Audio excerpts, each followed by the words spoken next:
Bien, donc bienvenue pour cette, ça doit être la 37e édition de Prime Vert, hein, quand on aime, on compte pas. Bienvenue, je vous rappelle que toutes les conférences sont enregistrées, donc toutes celles où vous êtes frustrés de ne pas pouvoir assister parce que hier vous ne pouviez pas, aujourd'hui il y a 3 conférences en même temps qui vous intéressent, etc. Donc n'hésitez pas, elles seront consultables sur le site de Prime Vert si tout va bien, dans 15 jours. Voilà, donc nous avons le plaisir d'accueillir Hervé Kempf, qui est un peu pressé, donc on a le temps, tout va bien, mais voilà, donc vous serez concis dans vos questions tout à l'heure. Et voilà, je voulais juste glisser une petite blague. Le titre, c'est le nucléaire ne sauvera pas le climat, et je voulais rajouter même quand il marche. Mais c'est pour introduction au débat, mais on verra tout à l'heure. Voilà, donc je vous laisse la parole et à tout à l'heure. Donc il y aura le micro bien sûr dans la. Bah, La- alors, je vais. Tout compris, c'est un peu moins de 2 heures, hein, mais Ouais. avec les questions, mais c'est combien, 40 minutes à peu près? Oui, écoutez, alors d'abord, bonjour à toutes et à tous. Je suis très heureux d'être ici et comme toujours à Prime Vert, c'est un vrai plaisir. Là, malheureusement, je suis un peu pressé pour des raisons familiales, mais qui n'ont rien de grave, je vous rassure. La vérité, c'est même que c'est une fête et j'aurais pas loupé la fête. Voilà, vous savez tout. Et donc, il faut attraper le train après. Donc, on va trouver le temps. Alors, et donc, on démarre à l'heure. C'est exceptionnel de démarrer une conférence quasiment à l'heure. Ça, c'est quasiment jamais vu. Mais voilà, tout est possible. Alors, le temps, on va faire 12h15, 13h. Je vais essayer de tenir dans 3 quarts d'heure la conférence. Ensuite, on prend 13h, 13h45. Donc, 3 quarts d'heure de questions. Donc je pense qu'on aura le temps de faire des allers-retours. Et on essaiera d'ailleurs de faire un homme, une femme, ou une femme, un homme, pour que la parité soit là. Et après, j'irai à la librairie 10 minutes, un quart d'heure, et après je filerai pour pas louper le train. Et vous savez à quel point ce rendez-vous est important. Voilà, écoutez, merci beaucoup d'être là et de vous intéresser à ce sujet. Et je dirais que c'est d'autant plus important, mais on y reviendra, que tout se fait en ce moment à marche forcée. C'est quand même un petit peu hallucinant la façon dont la relance du nucléaire et un certain nombre de dispositions sont mises en place sans qu'il y ait de discussion. Moi, je suis d'abord, alors vous allez voir, j'ai un point de vue assez fort sur l'affaire, mais je trouve ça très inquiétant que sur un choix aussi important que celui qui engage notre pays pour plusieurs décennies, on n'ait pas vraiment des temps de débat, de réflexion, que ce soit dans des lieux de la société civile comme on est en train de le faire ici et dans d'autres lieux, que ce soit dans l'instance de la commission nationale du débat public, dont vous savez que ça a été avorté par le fait même qu'une loi passait en urgence sans attendre les résultats. Voilà, on est vraiment là dans une sorte de déni démocratique qui est extrêmement grave, compte tenu de ce dont on discute. Si ce programme de PR2 se faisait, ça nous entraînerait encore à 2100. Enfin, voilà, sachant que de toute façon, le nucléaire, c'est des durées très longues. Mais bon, voilà, juste cette remarque, et pour vous dire à quel point, et encore les décisions de cette semaine montrent qu'il y a un coup de force qui est en train de se faire, en fait. C'est un coup de force qui est en train de se faire de la part du gouvernement, de la classe dirigeante, et d'une certaine manière, comme ce gouvernement agit dans d'autres domaines, comme celui, par exemple, du projet de loi sur les retraites. Enfin, voilà. Mais vous voyez que là aussi, on raisonne sur le long terme. C'est des enjeux qui sont très profonds et c'est des enjeux aussi de climat. Hein. Je vais bien préciser d'entrée que notre préoccupation, enfin la préoccupation principale de celui qui vous parle quand il fait ce travail sur l'énergie, c'est le climat. Il n'y a pas d'ambiguïté là-dessus. Une des priorités, pas la seule en matière écologique, mais c'est le changement climatique et comment on évite l'aggravation de ce phénomène qui maintenant prend des dimensions catastrophiques. Vous savez qu'on est déjà encore dans beaucoup d'endroits de France, dans des états de sécheresse qui sont extrêmement inquiétant. On est en février. Bon, voilà, vous voyez, je suis un petit peu emporté par le sujet, mais pour en souligner aussi la gravité. Et une fois de plus, le caractère... C'est un sujet très clivant, le nucléaire, mais il faut absolument le minimum qu'on en discute. Et là, on n'est pas dans une situation au niveau national, j'entends, puisqu'ici, on va vraiment discuter, mais de discussion, de discuter, de s'écouter, d'analyser sereinement pour faire des choix qui soient qu'au moins il soit fait par l'intelligence collective et de manière sereine et démocratique. Alors, Depuis quelques années, on entend un feu roulant continu qui dit le nucléaire c'est bien parce que ça n'émet pas de CO2. Et le CO2, le dioxyde de carbone, c'est mauvais pour le climat, donc le nucléaire est bon pour le climat. C'est vrai. Ça émet très peu de CO2, donc on ne va pas rentrer dans les débats là-dessus. Mais vous pouvez appliquer le même raisonnement aux énergies nouvelles. Les énergies nouvelles émettent très peu de CO2. Le CO2, c'est mauvais pour le climat, donc les énergies nouvelles sont bonnes pour le climat. Et puis, vous pouvez tenir le même raisonnement sur quelque chose qui est peut-être encore plus important et qui n'est vraiment pas assez dans la discussion collective, c'est les économies d'énergie. Les économies d'énergie n'émettent pas de CO2, le CO2 est mauvais pour le climat, donc les économies d'énergie sont bonnes pour le climat. Et maintenant qu'on a trois choses sur la table qui ont un même caractère absolument utile par rapport aux préoccupations collectives que l'on a, ça veut dire qu'il faut analyser les autres caractères, les autres paramètres de ces différentes voies possibles. Petit point technique, il y a encore des places assises par là, si vous n'avez pas peur d'être au premier rang. Il y a 2 places ici, 2 places là, parce que je vois qu'il y a des gens qui sont debout, et il y en a encore 2, 3. Vous serez peut-être mieux, parce que sauf si c'est très ennuyeux, c'est toujours délicat de partir quand on est au premier rang, mais n'hésitez pas, personne ne se vexera ici. Et sinon, si par hasard c'était intéressant, comme ça va durer 1h30, autant être assis. Voilà. Encore 2, 3 par là, et je crois. Et il y en a encore 3 là, dans la rangée, si vous voulez. Voilà, n'hésitez pas, ne soyez pas timide. Et allez, on laisse monsieur s'installer, n'hésitez pas. Et donc, on reprend le raisonnement. Alors, vous avez entendu le truc, donc je ne recommence pas depuis le début. Donc voilà, il faut considérer les autres choix. Alors, il y a un premier point qui est sorti du débat d'une certaine manière, et c'est par là que je vais commencer. D'abord, on va prononcer le mot radioactivité.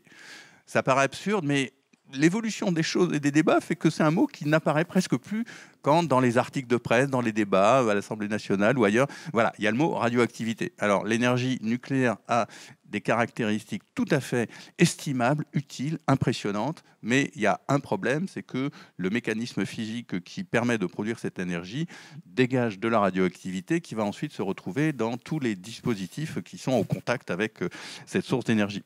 Et parfois, extrêmement rarement, il arrive qu'il y ait des accidents nucléaires.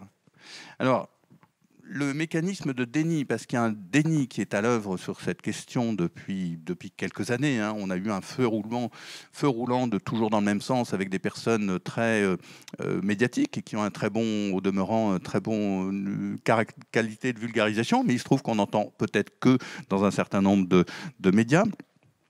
Mais pas que.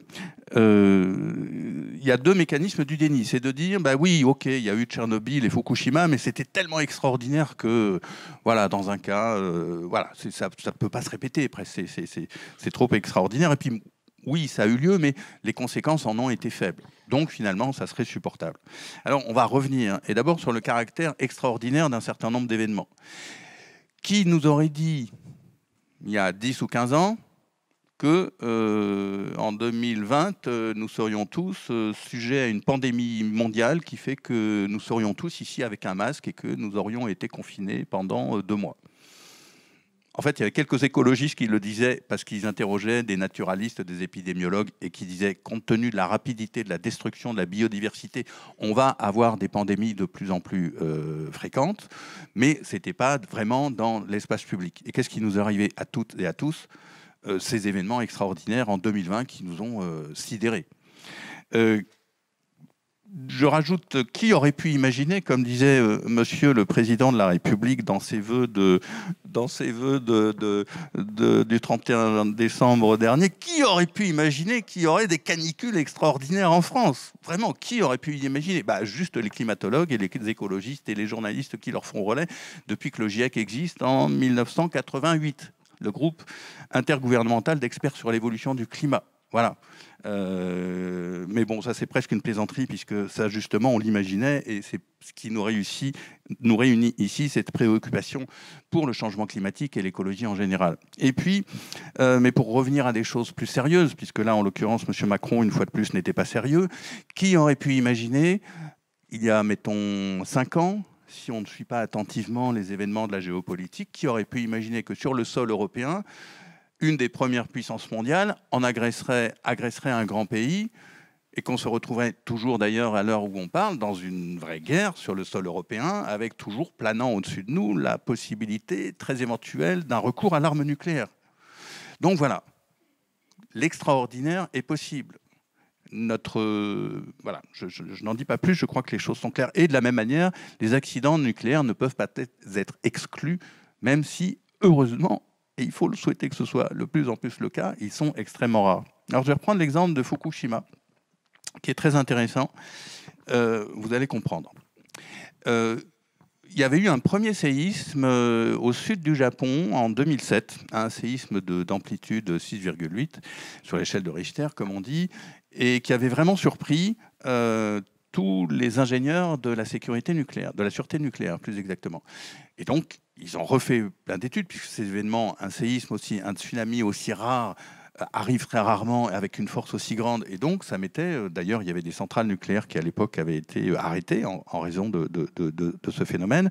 Et donc, tous les ingénieurs nucléaires et de la sûreté nucléaire ont retravaillé pour voir sécuriser les réacteurs, tous les autres réacteurs nucléaires du Japon. Et ils ont cherché dans quel cas on a eu, notamment par exemple au Fukushima, qui lui est au nord du pays, vous vous en rappelez, au nord-est du Japon, qui n'avait jamais connu de mémoire un tsunami de ce type. Et on a cherché quand est-ce qu'il y a eu des événements aussi importants dans le passé. Ils en ont trouvé un en 869.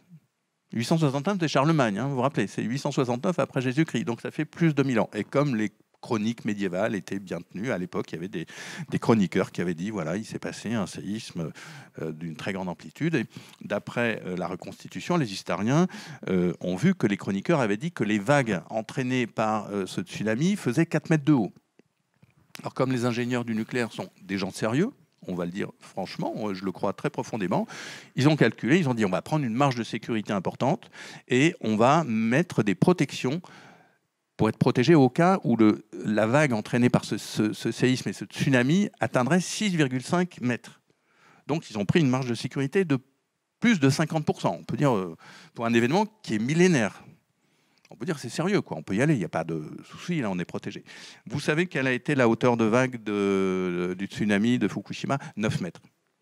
Et un événement catastrophique s'est donc produit. Le tsunami lui-même qui a eu des conséquences dramatiques, mais aussi sur la centrale de Fukushima Daiichi. Donc des événements extrêmement graves, hélas, peuvent se produire et il faut les intégrer dans la réflexion collective sur nos choix énergétiques, et en particulier sur le nucléaire. Le deuxième déni à ce propos, c'est sur le fait que finalement, ça ne serait pas si grave. Alors, je ne vais pas rentrer dans le débat pour y passer trop longtemps, mais si, c'est grave. C'est grave d'abord, j'allais dire instantanément, enfin dans les conséquences à relativement court et moyen terme, même dans le cas de Fukushima, qui avait eu lieu en mars 2011, je vous le rappelle, et où par chance, les vents avaient poussé la majorité de la radioactivité, de l'ordre de 80% de la radioactivité qui se dégageait de ces réacteurs vers l'océan. Il y a eu des évacuations, il n'y a pas eu de mort instantanée du tout par la radioactivité, mais il y a eu une évacuation parce que les sols étaient contaminés, il y avait déjà des dépôts de radioactivité qui se faisaient et on ne pouvait pas laisser vivre des gens dans des territoires contaminés. Donc des dizaines de milliers de personnes ont été évacuées dans d'autres régions du Japon et on s'est rendu compte au bout de quelques semestres, quelques années, qu'en fait sur toutes ces personnes, il y avait 2300 personnes qui étaient décédées par le stress, par des accidents cardiaques, par un certain nombre de choses liées à ce déplacement forcé. Dans le cas de Tchernobyl, qui s'était passé en 1986, là aussi, on pourrait rentrer dans un long débat ou plus exactement expliquer pourquoi il y a autant de difficultés à faire surgir de manière incontestable la vérité. Mais malgré tout, l'OMS, l'Organisation mondiale de la santé, avait dit c'est un accident qui va provoquer 9000 morts par cancer. Le directeur de l'AIEA, l'Agence internationale pour l'énergie atomique, avait lui-même dit ça va provoquer des milliers de morts.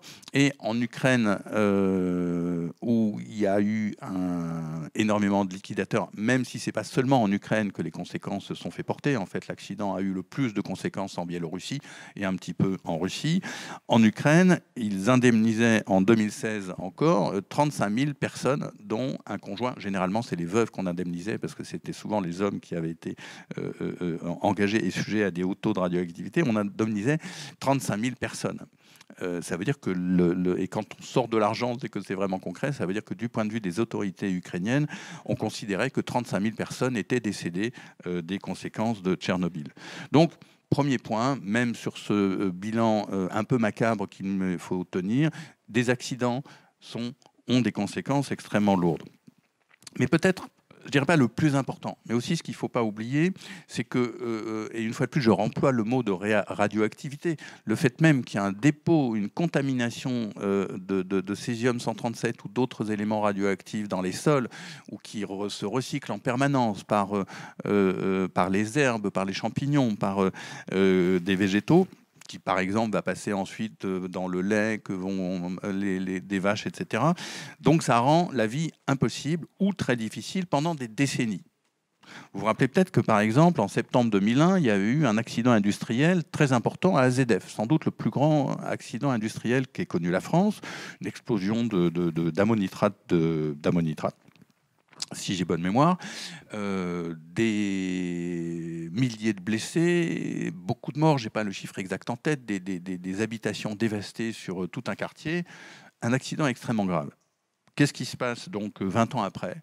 Eh bien, on a enlevé l'usine, et puis il y a maintenant un hôpital, un centre de recherche et un parc solaire sur le lieu où il y avait autrefois cette usine qui a explosé. Qu'est-ce que ça veut dire? Ça veut dire qu'il peut y avoir énormément d'accidents, hélas, y compris des accidents industriels. Et c'est pas à Lyon, où on a la vallée de la chimie pas loin, qu'on va dire, attendez, ça compte pas. Si, c'est extrêmement important. Et d'ailleurs, il faut avoir la même vigilance sur les usines chimiques et autres qui parsèment notre territoire que pour les réacteurs nucléaires.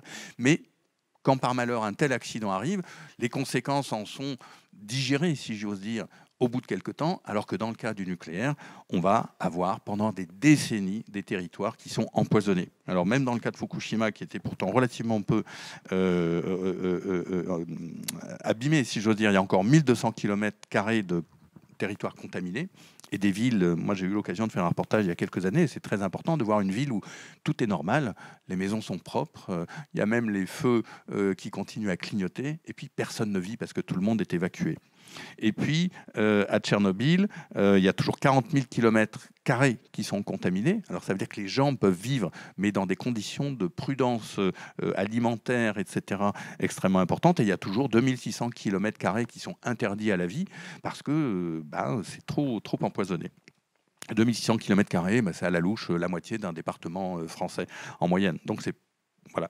Alors, ça a été étudié en France. L'IRSN, l'Institut de radioprotection et de sûreté nucléaire, d'ailleurs, si on a le temps, on reviendra peut-être sur l'IRSN et le sort que veut lui faire cet excellent monsieur Macron, a fait une étude en 2007 sur qu'est-ce qui se passerait s'il y avait un accident majeur en France. Alors, ils ont fait un certain scénario, je ne rentre pas là aussi dans le détail, et ce n'est pas le scénario tout à fait le pire, mais un scénario d'accident majeur quand même grave provoquerait, selon leurs estimations, il faudrait l'évacuation de 2,5 millions de personnes, la contamination dans un rayon de 92 km², c'est-à-dire 26 000 km², des cancers par dizaines de milliers, et un coût de l'ordre de 20% du PIB, du produit intérieur brut, c'est-à-dire de l'ordre de 400 milliards d'euros, voire en fait un peu plus.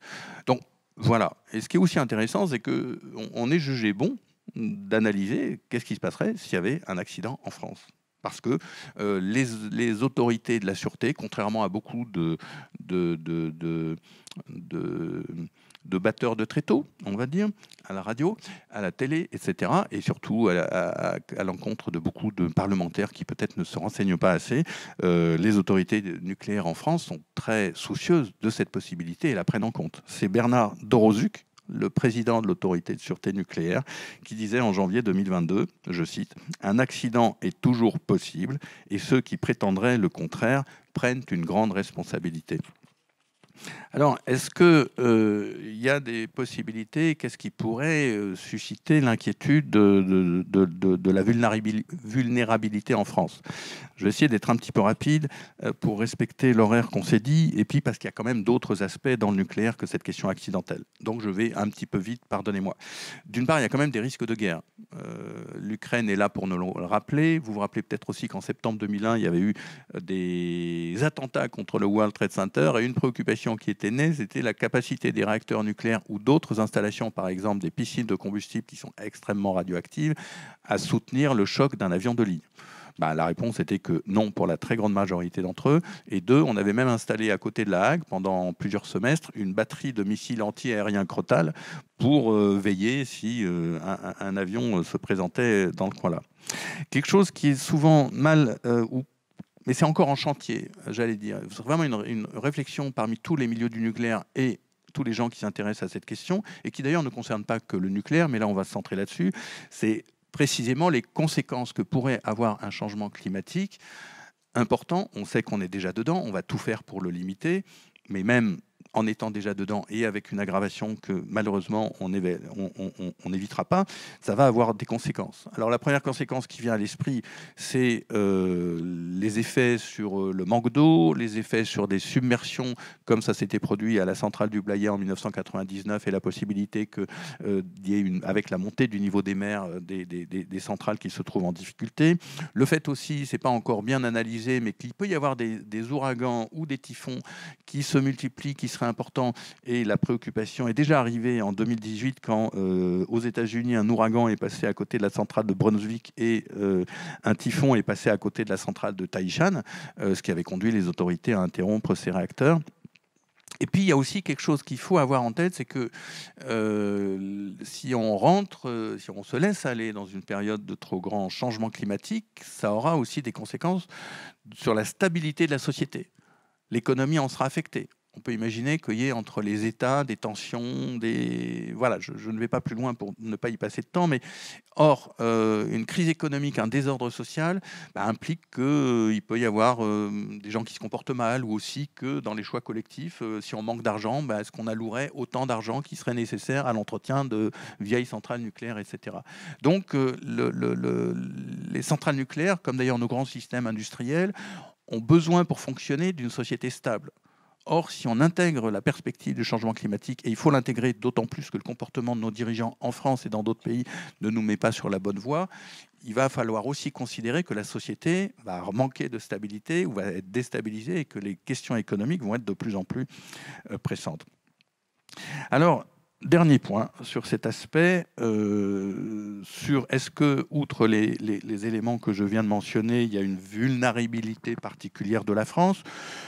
Peut-être pas, je crois qu'il faut être prudent là-dessus, mais pour l'instant, j'ai personnellement, et je crois ne pas être le seul, assez confiance dans la vigilance de l'autorité de sûreté nucléaire et du dispositif actuel, à condition, peut-être qu'on y reviendra dans les questions, que il échappe aux pressions politiques extrêmement fortes d'un gouvernement qui voudrait accélérer les réacteurs, la mise en place de réacteurs nucléaires et le bon fonctionnement d'un parc, et qui donc ferait pression pour que les instances de sécurité, de sûreté, ne soient pas aussi exigeantes qu'elles le sont en France. Ça, c'est un point. Mais on a quand même, avec des réacteurs qui maintenant atteignent quasiment tous, ou vont atteindre peu à peu 40 ans de durée de fonctionnement, il y a un vrai débat dans la communauté des nucléaires et dans les contre-expertises sur les effets de ce vieillissement. Ça serait quand même assez étonnant que des engins qui ont 40 ans, enfin bref, que plus ça vieillisse, plus ça s'améliore. Alors, je ne rentre pas dans un débat technique, il y a un débat technique, mais voilà. Alors, pour l'instant, l'autorité de sûreté en France nucléaire donne des autorisations réacteur par réacteur pour aller jusqu'à 50 ans. Après, il y a déjà quelques réacteurs à ma connaissance qui ont ou qui vont avoir très prochainement cette autorisation. Mais l'autorité reste extrêmement prudente sur la possibilité d'aller au-delà de 60 ans, alors que EDF fait pression déjà pour faire savoir que ça serait bien d'aller jusqu'à 60 ans ou jusqu'à 80 ans, comme c'est discuté aux États-Unis. Il y a aussi un aspect, et j'y reviens, qui peut être une source de vulnérabilité, c'est la situation financière extrêmement délicate de toute la filière nucléaire. Vous avez vu avec les résultats d'EDF, Électricité de France, qui ont été communiqués avant-hier, que le déficit est extrêmement important, de l'ordre de 18 milliards d'euros. plus globalement, EDF a un endettement de 64 milliards d'euros. Le grand carénage, alors le grand carénage, c'est précisément l'adaptation des réacteurs nucléaires pour leur permettre d'aller à 50 ans, comme la demande l'autorité de sûreté nucléaire. Donc c'est fait, j'ai tendance à penser que c'est fait sérieusement, mais ça a un coût énorme qui sera de l'ordre de plus de 50 milliards d'euros. Vous pouvez rajouter à cela une filière de déchets qui est en crise. Je ne rentre pas dans le détail, mais il y a un problème de capacité à La Hague pour accueillir des nouveaux combustibles. Il y a des problèmes de fonctionnement à La Hague où un certain nombre d'installations sont à l'heure actuelle en panne, où il faut les renouveler. Il y a un problème dans des usines Melox dans le sud de la France. Et tout ça est un petit peu, c'est très exagéré de dire à bout de souffle, mais il y a un enjeu de refinancement, de choix, de savoir dans quelle direction on va. Quant à la perspective d'enfouir des déchets dans une installation à CIGEO, son budget, là encore, reste extrêmement incertain. Donc on est dans une situation, et je n'ai pas mentionné la perspective de construire des EPR2 comme c'en est l'intention. Donc on a là un opérateur principal et une chaîne qui est en tension financière extrêmement grande. Et la crainte que l'on peut avoir, c'est si on ne maintient pas, quelle que soit notre opinion sur le nucléaire, et là je crois que c'est vraiment un point d'accord qu'on peut trouver entre pro-nucléaire et anti-nucléaire, enfin je l'espère, c'est que nous devons être d'une vigilance absolue par rapport à la sûreté des réacteurs nucléaires. Et même quand EDF ou tout autre opérateur sera en difficulté ou exercera des pressions, il faut maintenir une vigilance et ça coûtera cher éventuellement. Là, l'année dernière, c'est pas tout à fait fini, mais la crise des 14 ou 16 réacteurs qui ont eu des problèmes de corrosion sous contrainte, alors je ne rentre pas dans le détail pour pas prendre de temps, ben, ça a eu un coût énorme. Mais il faut maintenir cette vigilance. Et le fait qu'il y ait eu cet arrêt de 14 réacteurs et que l'autorité de sûreté nucléaire a eu cette vigilance, et d'ailleurs semble-t-il EDF lui-même, est extrêmement important. Il faut garder cette vigilance absolue, quelle que soit notre opinion sur le sujet. Enfin, j'espère là trouver un point d'accord. Dernier point, et là c'est un élément très nouveau, justement qui inquiète beaucoup de gens, beaucoup d'experts dans tout le domaine, et peu importe à la limite qu'il soit, là c'est pas une question de pro ou d'anti, c'est l'action surprise qui est lancée par le gouvernement.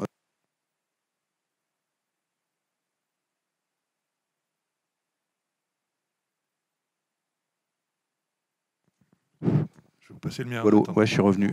J'ai dû appuyer sur un bouton par mégarde. On a échappé à l'accident. Heureusement, il n'aurait pas été grave du tout. Mais revenons au sérieux. La fusion de l'autorité de sûreté nucléaire et de l'Institut de radioprotection et de sûreté nucléaire est extrêmement inquiétant. Je ne rentre pas dans le détail pour ne pas prendre trop de temps. Si vous voulez, on y revient. Mais là, il y a quelque chose qui précisément va dans le très mauvais sens. Et ça n'est pas acceptable. J'espère que la société, que les personnels eux-mêmes, que les spécialistes du nucléaire, que les parlementaires vont empêcher cet acte qui est... Bref. Alors, normalement, il se met en pause si on appuie juste un petit peu. Mais c'est bon ? Allô ? Je reviens. Revenons au climat qui est la préoccupation essentielle de départ. Notre question de base, en fait, c'est pas de parler du nucléaire. C'est quelle est la méthode, la meilleure méthode, parce qu'il faut quand même de l'électricité, de l'énergie, etc. Quelle est la meilleure méthode pour éviter l'aggravation du changement climatique, donc réduire rapidement les émissions de... Attendez, je vais vous donner le mien. Merci. Allô, ouais. Il n'y a pas que le CO2, mais on n'a pas le temps de rentrer dans toute la politique qu'il faut mener par rapport au changement climatique, mais le domaine énergétique est absolument essentiel. Donc notre préoccupation importante, essentielle aujourd'hui, ce n'est pas le nucléaire, c'est le climat. Quelle est la bonne méthode ? Alors, je vous rappelle que la France est engagée avec les autres pays de l'Union européenne à réduire de 55% ses émissions de CO2 d'ici à 2030 par rapport au niveau de 1990. Alors, comme on a fait quand même un peu de chemin depuis 1990, il nous en reste 42% à réduire. Alors, en fait, il faut réduire 4,7% par an. Alors, premier point, nous n'en prenons pas le chemin.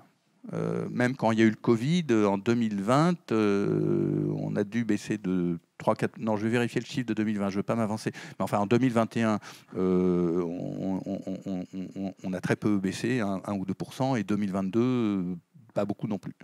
Donc, on n'est pas du tout dans ce qu'il faudrait faire. La préoccupation, plutôt que de parler du nucléaire aujourd'hui, avec le gouvernement et entre nous, on devrait dire comment est-ce qu'on réduit les émissions et comment on réduit rapidement les émissions. Et en fait, le vrai sujet, c'est les économies d'énergie. Moi, je rêverais enfin c'est ma conclusion, mais qu'on on ait autant d'attention collective à comment on fait l'économie d'énergie, ce qui n'est pas simple et qui a des enjeux techniques aussi importants, ainsi que des enjeux sociaux. Mais voilà, toujours est-il que là, on n'est pas du tout dans la bonne trajectoire. Rêvons et allumons des cierges pour que en 2023 et 2024 ça change, mais pour l'instant, on n'est pas dedans. Et quant au nucléaire, je suis désolé, mais par rapport à cet objectif, il est hors course, parce que dans le meilleur des cas, si un EPR2, si par hasard les Français savent fabriquer un EPR2, ce qui reste encore à démontrer, on va y revenir, mais dans le meilleur des cas, le premier serait opérationnel en 2037. 2037, c'est pas 2030. Or, c'est maintenant qu'il faut réduire, c'est pas dans 10 ans. Alors, à la limite, on va y revenir, je fais un peu les questions et les réponses, mais si le gouvernement faisait ce qu'il est en train de faire sur le nucléaire, mais que dans le même temps, il mettait tout le paquet sur les économies d'énergie, ben, on discuterait. Mais des gens comme moi diraient, bah là, y a quelque chose qui se passe. Mais ce n'est pas du tout ce qu'ils font. C'est tout pour le nucléaire, et on va y revenir parce qu'il y a des enjeux économiques, et pas grand-chose pour les économies d'énergie. Ah si, un col roulé, pardon. Si, quand même, Bruno Le Maire a mis un col roulé. Alors, je ne sais pas à quel moment il va remettre la cravate à surveiller. Peut-être que c'est déjà... ou alors il va marquer on arrive au printemps, puisque justement, il y a le changement climatique qui fait moins froid, donc peut-être qu'il a enlevé son col roulé. Alors... c'est incroyable, je suis dans les temps, vous voyez, apparemment. Donc c'est bien, on va avoir le temps de discuter.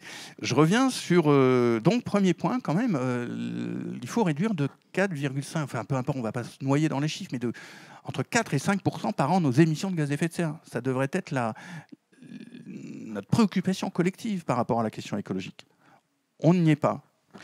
Maintenant, puisqu'ils veulent à tout prix qu'on fasse des EPR2, alors, le schéma du gouvernement à l'heure actuelle, c'est soit c'est 6 réacteurs à partir de 2037, et puis éventuellement aller jusqu'à 14, tout en étant dans un mix énergétique, parce que compte tenu du fait qu'il y a quand même des réacteurs qui vont... Enfin, c'est un petit peu imprécis, mais tout le monde, et même les... Enfin non, il y a des plus fous des nucléaristes qui ne veulent même pas d'énergie renouvelable, mais si on a le temps, on en discutera, c'en est presque comique. Mais tous les gens sérieux, j'allais dire, sont sur un raisonnement mix et nouveaux réacteurs nucléaires. Ou il y a beaucoup de gens sérieux aussi qui sont sur un scénario toute énergie renouvelable. Hein. Voilà, le débat, est-ce qu'on fait un mix ou pas, est évidemment ouvert à la discussion. Et donc, on vous a aussi, si vous intéressez, vous vous rappelez peut-être que fin 2021, on avait beaucoup entendu un scénario de RTE, Réseau de transport d'électricité, alors qui, au terme d'un débat, enfin non pas d'un débat, d'un travail collectif vraiment bien mené, très honnête, avec toutes les parties prenantes, enfin plutôt tous les types d'expertise qui étaient là. Donc ça a été un travail important, même s'il y a eu d'autres scénarios tout aussi intéressants par l'ADEME d'un côté et par l'association Négawatt de l'autre. Mais le scénario RTE a été publié, il y en a un qui a été mis en avant, je ne rentre pas là non plus dans le détail. Et il dit, compte tenu de ce qu'on envisage de consommation et le fait qu'il faudrait tant de réacteurs nucléaires, les 6 dont il était question, un scénario avec ces réacteurs et des énergies nouvelles aurait un avantage économique de 10 milliards d'euros par an. Ah bon, alors il n'y a pas photo, quoi. L'économie, quand on parle d'économie, allez, on y va. Oui, mais outre, si on a le temps, je rentrerai dans le détail des scénarios et de l'objectif de production électrique qu'on se fixe. Mais ce chiffre magique ne marche que... Alors ça, si on applique le même taux d'intérêt à toutes les constructions des différentes voies possibles. Alors pourquoi la question est essentielle? Parce que quand vous fabriquez des réacteurs nucléaires, c'est... Même si tout marche bien, c'est quand même... Il faut se rappeler, un réacteur nucléaire, c'est énorme. La majorité des réacteurs en France sont à 900 MW de puissance. Un grand nombre d'entre eux, un tiers à la louche, sont à 1300 ou 1450 MW. L'EPR de Flamanville est à 1650 MW. Et les EPR2 sont pour l'instant calés à 1600. Pour vous donner une idée, les plus grosses centrales thermiques aux fossiles dont il faut se débarrasser font, je crois, 700 MW. Donc là, on est vraiment, c'est des instruments énormes, enfin, je ne sais pas comment, des installations absolument colossales et qui demandent un investissement énorme. Alors, qui se compte au minimum à 6 à... Bon, l'EPR de Flamanville dérape tellement qu'il est hors norme, mais bon, on y reviendra peut-être, mais mettons entre 6 et 10 milliards d'euros. Et comme c'est des installations qui, si tout se passe bien, il faut considérer que tout se passe bien, vont durer longtemps, au minimum 40 ans, elles vont avoir des revenus sur 40 ans, etc. Donc vous avez un gros investissement de départ, et puis des recettes qui vont venir au long du temps et qui vont rentabiliser. Et donc, il faut un schéma financier. Mais à la limite, c'est comme si vous et moi, on achète un appartement. Enfin, pour ceux qui peuvent le faire, bien sûr. Mais voilà, bah, on a un petit apport initial. On choisit l'appartement qu'on veut. On va négocier avec le banquier. Et il dit, bah, vous en prenez pour 20 ans ou 15 ans. Ou enfin, ça dépend des gens. Et puis, voilà, c'est le même raisonnement, finalement. Sauf que là, c'est énorme. Donc, la question du taux d'intérêt est essentielle. Il faut des banques et des institutions financières. Et en gros, le nucléaire a des taux d'intérêt élevés, alors que les énergies nouvelles, on va y revenir, qui mettent moins de temps à se mettre en place, qui posent beaucoup moins de problèmes de sécurité et qui ont un rendement bien meilleur, on va y venir aussi, trouvent c'est quand même des investissements en capitaux importants, même s'ils sont moins importants unitairement, trouvent des conditions de financement beaucoup plus favorables. Et donc, en fait, et ça, c'est pas moi qui le dis, ça a été dit par le directeur de RTE lui-même, qui a tenu à le préciser lors d'une audition à l'Assemblée nationale, ce scénario positif de 10 milliards d'euros, il ne tient que parce qu'on a pris un même taux de 4% pour tous les renouvelables et le nucléaire. En vérité, non. Et donc, l'avantage économique du nucléaire dans ces hypothèses ne tient pas. Mais il y a surtout quelque chose d'important qui s'est passé dans les 15 dernières années et qui a vraiment surpris la communauté des gens qui s'intéressent à l'énergie, des spécialistes, des économistes, etc. C'est qu'il y a eu en fait, il y a une mutation technique. Je déteste le mot de révolution, donc je ne vais pas l'employer, mais une évolution technique extrêmement importante dans le domaine des énergies renouvelables. C'est-à-dire que le solaire a connu une chute de coût, je vais vous donner le chiffre exact, vertigineuse, en à peine 10 ans, que l'éolien, et notamment l'éolien marin dont on va reparler, ou offshore si vous préférez, a connu une courbe de coût aussi, une chute de coût extraordinaire, alors que dans le même temps, le coût du nucléaire augmentait. Alors, quand je parle de coût, le chiffre que je vais vous donner, c'est le coût d'une capacité nouvellement installée. C'est-à-dire, si aujourd'hui, à T0, on décide de lancer un réacteur, de lancer un panneau solaire ou de lancer une éolienne marine, je vais avoir un certain coût. C'est ce coût-là. Et sans effet de réseau, parce qu'il y a un autre débat sur les réseaux, pour ceux qui connaissent bien les sujets, on peut y revenir, mais voilà. Sur le coût d'installation de l'unité de production d'énergie. Entre 2009 et 2021, ce coût a diminué de 90% pour le solaire. Il a diminué de 70% pour l'éolien et pour le nucléaire, il a augmenté de 36%. Alors, il y a même un débat sur Reporter. On a publié un article d'un polytechnicien, monsieur Raoul Saint-Venant, et qui dit on pourrait appliquer au solaire la même chose que ce qui se passe dans les semi-conducteurs. Vous savez peut-être que dans l'informatique, il y a une loi qui est célèbre, qui s'appelle la loi de Moore, du nom du président d'Intel il y a plus de 40 ans quand il l'a formulé, qui disait tous les X années, je crois que c'est tous les 2 ans, le prix, je ne me rappelle plus le chiffre exact, mais les semi-conducteurs vont voir diminuer leur prix de 50%. Voilà. Et le plus étonnant, c'est que la loi de Moore, je ne me rappelle plus les chiffres exacts, mais la loi de Moore, c'est appliqué. Alors, Raoul Saint-Venant dit il pourrait se passer la même chose sur le solaire. Même si en moins de 10 ans, il a diminué son coût a été divisé par 10. C'est hallucinant. Lui, il estime que, c'est une hypothèse, ça pourrait continuer. Moi, je ne sais pas, mais c'est ça qui est intéressant comme débat. C'est que peut-être, je ne sais pas, mais on n'a pas fini les innovations techniques sur ces dispositifs. Toujours est-il qu'en tout cas, ils sont déjà nettement plus rentables que le nucléaire et maintenant que le fossile. Et c'est pourquoi, dans le monde entier, 80% des nouvelles capacités, c'est-à-dire les nouvelles constructions ou mises en service d'installations qui produisent de l'électricité sont faits en renouvelable. Les 20 autres %, c'est en gros encore du fossile, du gaz dans des pays comme le Vietnam, par exemple, parfois du charbon, mais c'est vraiment, ça devient microscopique maintenant. Et puis le nucléaire, parce que le nucléaire, en fait, très marginal. On ne se rend pas compte à quel point le débat nucléaire est franco-français, mais à quel point, en fait, il est marginal, parce que sa présence dans le bilan énergétique actuel est déjà marginale et qu'elle va l'être de plus en plus à l'avenir, précisément à cause de cette révolution des énergies nouvelles, et espérons-le, parce qu'il y aura des politiques d'économie d'énergie qui permettront de changer la donne. Donc, pourquoi j'insiste un petit peu sur ces questions, c'est que, à moins que la France soit un pays tellement riche qu'il puisse, voilà, ils puissent tout se payer, si on met beaucoup d'argent dans le nucléaire, bah, c'est quand même de l'argent que vous ne mettez pas ailleurs. Si vous achetez votre maison, bah, c'est autant d'argent que vous ne mettez pas dans... Qu'est-ce qu'on pourrait faire d'autre qu'acheter des maisons? Je ne sais pas, faire un grand voyage à travers le monde en bateau. Qu'est-ce qu'on peut faire si on n'achète pas une maison? Bah, dépenser plus tous les mois plutôt que de payer l'emprunt, acheter une voiture, je ne sais pas, moi, installer des panneaux solaires chez les... donner son argent aux petits frères des pauvres ou à Reporter ou à Greenpeace. Voilà, hein? On trouve... Pardon? Bon, je t'entends pas, c'est pas grave.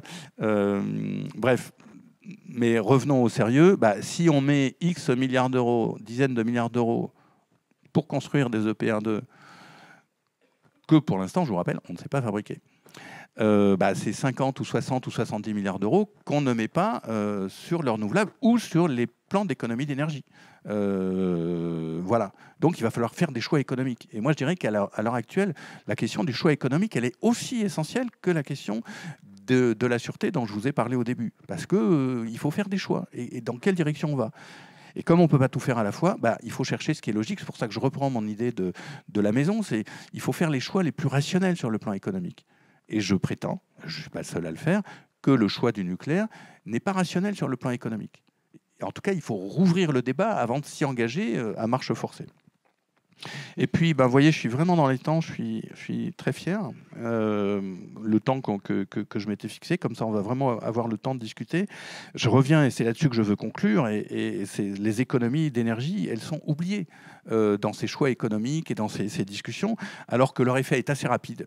C'est-à-dire que bah, si vous isolez votre maison, vous allez avoir mettons 1 an de travaux. Ce n'est pas des travaux colossaux, même si pour chacun ou chacune, bah, il faut les sortir. Et particulièrement, je vous rappelle, pour les gens les plus pauvres, qui sont ceux qui sont les plus précaires et qui restent très largement voilà, dans ces difficultés. Ce qui est d'autant plus difficile et injuste socialement que le prix de l'énergie coûte plus cher et que c'est eux qui, parce qu'ils sont en précarité énergétique, vont consommer plus d'énergie. Donc on se trouve dans une situation qui est absurde sur le plan écologique, sur le plan social et sur le plan économique.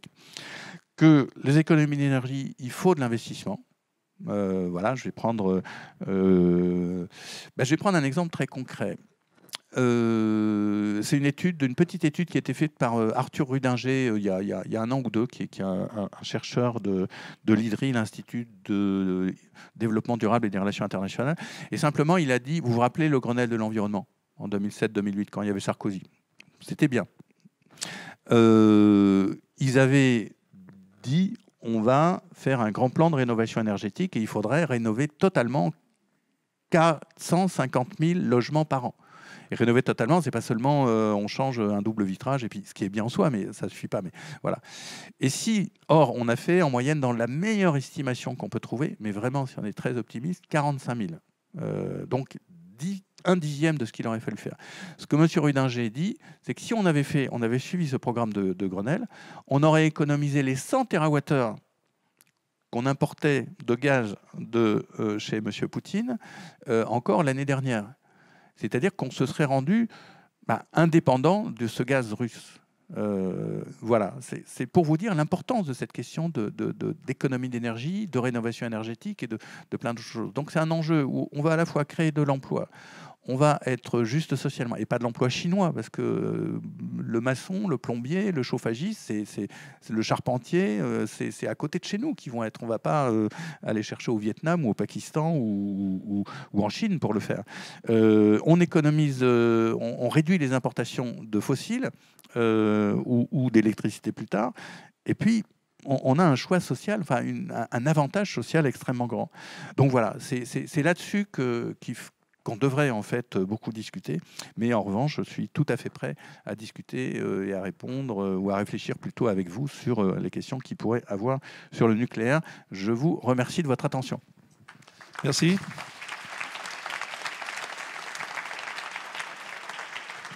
Bon. On va essayer de faire un homme et ensuite une femme pour démarrer. Hein, si vous êtes d'accord. On va démarrer par madame, puis je reviens vers vous. Bonjour. Vous avez commencé votre intervention en disant que le nucléaire ne produisait pas de CO2. Quand on parle avec des pro-nucléaires, ils sont très contents de dire ça et on leur explique que ça produit beaucoup de CO2 mais ailleurs. Merci. Est-ce que vous voulez, on fait par exemple trois questions et puis je réponds. J'essaierai d'être bref, comme ça on pourra faire 2-3 tours. Merci, et merci de la concision de votre question, madame. Mais elle est très claire, je vais y répondre. Alors, merci Monsieur Camp pour votre intervention. Je vais essayer d'être plus court, mais je vais être un peu plus long, je pense. J'ai écouté au mieux votre présentation, et ce que j'entends beaucoup de votre présentation, c'est un peu par quel moyen technique il faudrait continuer à pouvoir produire cette énergie. Je me posais la question à savoir si la question... on ne pouvait pas la voir aussi d'une manière plus globale. Est-ce que c'est tant la manière de produire l'énergie qui pose problème, ou si c'est la quantité d'énergie aussi? Parce que si on indexe cette production d'énergie à nos modes de vie collectifs, on peut faire de l'énergie verte, ça sera là. Je pense qu'on court aux mêmes effondrements derrière de nos écosystèmes et de nos ressources. Donc, est-ce que la question, elle n'est pas aussi beaucoup plus ontologiquement sur quel mode de vie et quel système économique est pérenne, en fait? Je reprends une parabole d'un écologue très connu, voilà, mais si vous détruisez des forêts avec des machines photovoltaïques, on continue à détruire des forêts. Donc j'ai un peu peur de la solution uniquement technique, et je pense qu'il faut réinterroger aussi nos modes de vie eux-mêmes, en fait, et les inégalités sociales qui sont aussi, je reprends votre titre, comment les riches détruisent la planète. Je pense que c'est aussi systémique. Voilà. Donc j'aimerais bien que vous reveniez aussi là-dessus. Merci. Merci, je vais vous laisser répondre parce qu'en fait, on va changer les piles de... D'accord, ok. Alors, voilà, c'est pour ça. Alors, madame, j'étais rapidement, mais je n'ai pas dit tout à fait ça ne produit pas de CO2, j'ai dit ça en produit très peu, mais même si j'ai dit, en fait, ça en produit un peu, mais ce que je veux dire, c'est que je n'ai pas voulu rentrer dans ce débat technique, même s'il y a des études assez poussées et très intéressantes qui nuancent très fortement l'idée que le nucléaire produit peu de CO2. Voilà, mais j'ai pris comme hypothèse, pour simplifier, que... Alors pourquoi ça produit du CO2, disons-le? Très rapidement, parce que les installations nucléaires demandent énormément de béton. Et le béton, la fabrication du béton, est un des principaux émetteurs d'émissions de gaz à effet de serre, parce que le procédé de fabrication du béton, dont le nom m'échappe... Alors, oui, après, mais voilà, si vous voulez, j'ai choisi de ne pas rentrer dans ce débat parce que malgré tout, la majorité des sources fiables, même s'il y a un débat, dit alors 5, on compte en grammes par CO2, non, de grammes de CO2 pardonnez-moi, en grammes de CO2 par mégawattheure. Et voilà, le niveau de l'énergie nucléaire. Enfin, moi, je prends ce parti, si vous voulez. Ça ne veut pas dire que j'ai raison, mais j'ai pris le parti de dire, grosso modo, ça ne produit pas de CO2, donc pour la simplicité du raisonnement, voilà. Mais bon, c'est mon hypothèse de départ et je comprends tout à fait qu'on ne la partage pas, mais voilà l'hypothèse que j'ai adoptée. La question de monsieur, je suis absolument d'accord et je vous remercie de la poser, ça me permet de détailler. La question centrale, c'est exactement celle que vous avez posée, où on va la reformuler en disant de quelle quantité d'énergie on a besoin. Le scénario de RTE dont je vous ai parlé tout à l'heure, il y avait plusieurs scénarios. C'était un scénario de référence qui tablait, alors je le fais de mémoire parce que sur en gros 645 TWh d'électricité par an. À l'heure actuelle, on doit en consommer entre 450 et 500 TWh. Donc c'est un scénario voilà, avec une perspective d'évolution de la consommation électrique relativement stable, et en intégrant le fait, et ça il faut, je dirais pas l'accepter, mais le raisonnement est fort, comme on va se passer de plus en plus de fossiles, il faut le faire. C'est vraiment un objectif. Donc il y a un certain nombre d'usages, même si c'est moins le cas en France, mais en fait non, c'est pas si négligeable en France, puisque à côté de la production d'électricité, qui je vous rappelle n'est pas la consommation ou la production d'énergie, il y a toute la consommation, notamment le transport, qui lui est à 98% du fossile. Donc on va rentrer dans une logique où on va substituer dans la majorité des cas des consommations fossiles par des consommations électriques. Je dis dans la majorité, il y aura un peu de biomasse, il y aura un peu de méthanation, etc. Et donc, on s'attend à ce qu'il y ait une augmentation de la consommation électrique. Mais après, l'hypothèse, et par exemple, Negawatt et l'ADEME a fait aussi un scénario beaucoup plus bas avec un niveau de 400 TWh par an, c'est effectivement l'hypothèse dans quelle société on va vivre, de quel besoin avons-nous. Le scénario en fait, sur lequel se calque M. Macron, d'ailleurs, il était au-delà, c'est pour ça qu'il est, une fois de plus, pas très sérieux. Excusez-moi, je ne devrais pas dire ça, mais c'est très... Oui, mais bon, c'est... Pourquoi je dis ça? Parce qu'en fait, le scénario le plus... Il y a un autre scénario de... RTE a fait 3 grands scénarios. Celui dont je vous ai parlé, qui est le scénario de référence. En gros, on ne change pas fondamentalement le mode de vie dans lequel on est, même si on a quand même pas mal d'économies d'énergie. Un scénario réindustrialisation, où là, ils ont mis... on monte à 700, je crois, 750 TWh. Et pourquoi je dis que M. Macron n'est pas sérieux, mais je le retire pour ne pas faire de polémique inutile, mais parce qu'il a pris dans son discours de Belfort en février 2022 800 TWh de sa poche. Bon, on peut discuter sur les chiffres, mais tant qu'à faire, autant rester sur ceux précis que donne RTE, mais il choisit le scénario maximal de réindustrialisation. Et RTE a aussi fait, enfin tous les gens qui ont bossé derrière avec RTE ont troisième scénario de sobriété qui doit être de l'ordre de 450 TWh. Et effectivement, comme je vous dis, il y en a d'autres, notamment Negawatt, qui prend 400 MWh. Donc ça veut dire qu'entre 400 et 800, il y a un doublement de la consommation. Et la question, c'est effectivement, quelles politiques d'économie d'énergie on fait? Et là, ça revient effectivement à des choix sociaux. Donc je vous remercie tout à fait d'avoir posé la question. Ça revient à des choix sociaux et en fait à des choix politiques. Pourquoi des choix sociaux? Par exemple, si on considère qu'on va aller vers des autos électriques, ok, on va aller vers une mobilité électrique. Alors soit on se dit, aujourd'hui, je ne sais pas, il y a 30 millions de voitures en France. Je ne me rappelle plus, ou 20 millions. Bon, il doit y en avoir 20 millions. Si vous avez un meilleur chiffre, pas de souci. Mais est-ce qu'on remplace les 20 millions de voitures thermiques qui, en moyenne, pèsent 1 tonne 3 ou 1 tonne 2 par 20 millions de voitures électriques? Dans ce cas-là, il faut beaucoup d'électricité. Et au passage, il faut aussi beaucoup de lithium, beaucoup de cuivre, beaucoup de cobalt qui sont pris dans des pays lointains et du lithium, je l'oublie, et avec des effets environnementaux qui sont extrêmement importants. Ou est-ce qu'on se dit, on va aller vers une mobilité durable, on va avoir des voitures électriques mais qui seront beaucoup plus légères. Alors qu'on va revenir par exemple à la... vous savez que sur 20 ans, le poids des véhicules, il est passé d'environ 600 à 700 kilos à... On doit être à 1,5 tonne maintenant. Voilà, donc est-ce que c'est normal d'avoir ces gros véhicules? Est-ce qu'on ne va pas revenir vers des véhicules thermiques beaucoup plus doux? Est-ce qu'on ne va pas dire, on va développer, il y a tout ce qu'on commence à appeler des véhicules intermédiaires entre le vélo électrique, le vélo cargo, la petite voiture électrique, etc. Il y a toute une gamme sur laquelle d'ailleurs il y a une inventivité technique qui est formidable.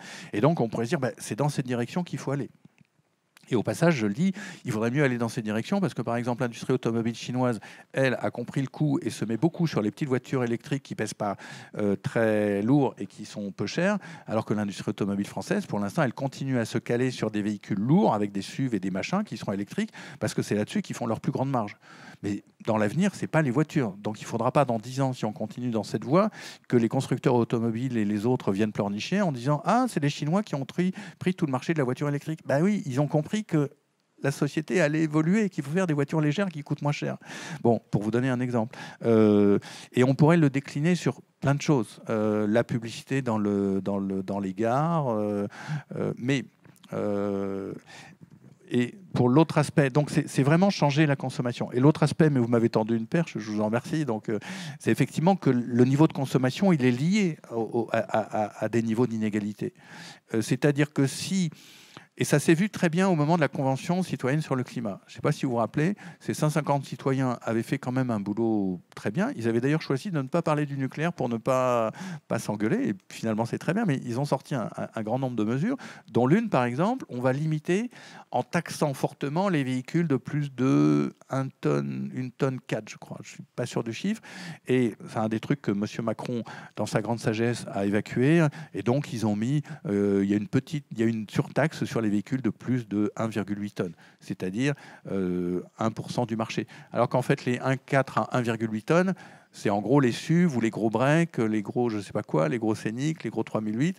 Et ça, c'est des voitures qui coûtent cher et donc qui sont utilisées par des gens qui ont un certain nombre de moyens. Et c'est là qu'on rentre dans la question de l'inégalité. C'est-à-dire qu'on est effectivement dans une société extrêmement inégalitaire. Je ne peux pas rentrer là-dedans, ça prendrait du temps, mais en 2 mots, le niveau d'inégalité dans tous les pays occidentaux, qui était assez stable pendant toutes les 30 glorieuses, les années fin des années 40, 50, 60, 70, a commencé à connaître au début des années 80 une ascension qui n'a jamais cessé. Et ce qui fait que maintenant, on a une échelle des revenus et des patrimoines qui est extrêmement considérable, qui est revenu au niveau qui était celui de l'Europe et de la France au début du XXe siècle, juste avant la guerre de 14. Voilà. Et donc, c'est clair que si on veut aller vers une réduction forte de la consommation d'énergie, il va y avoir des mesures collectives, mais il va y avoir aussi des analyses pour que ce soit juste par classe de revenus.